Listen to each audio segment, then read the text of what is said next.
geht's eng auch dem so. Mit mein Hirnkastel, da ist ein Kreuz, das ötter werden, das ist nix Gescheites.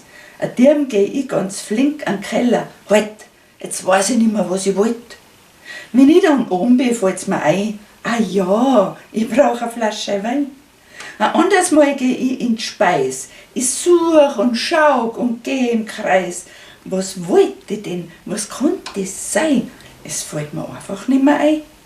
Und erst mit Nummern und mit Code hu ihr der meine größte Not. In der Götterschulkarten drin, a jede hat einen eigenen PIN. Ich präg mir die Nummern mühsam ein, man sollt wie ein Computer sein. Zum Danken han ich auch so ein Ding. Ich schau, dass ich nix durcheinander bring. Die anderen Karten ist für den Bankomat. Es ist zum Merken früh und spät. Oft steh ich vor der Kasse und denk nach, ich sag's euch, das ist Feiertschach. Da wischt du mal die falsche Nummer, dann hast du gleich dein Kummer. Die Leute nach dir, der stehen schon Schlang und sagen, was braucht das Weibertslang?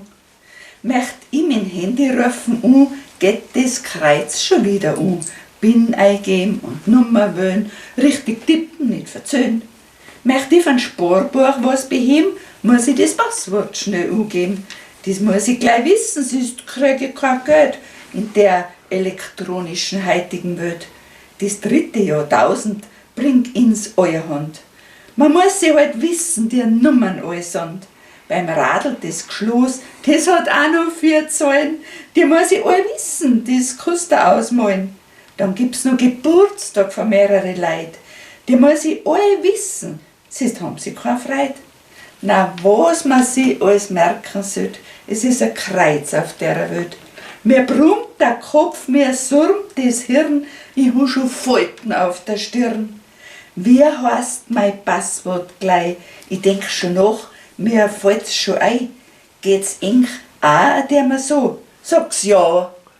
Ja? Dann bin ich aber froh.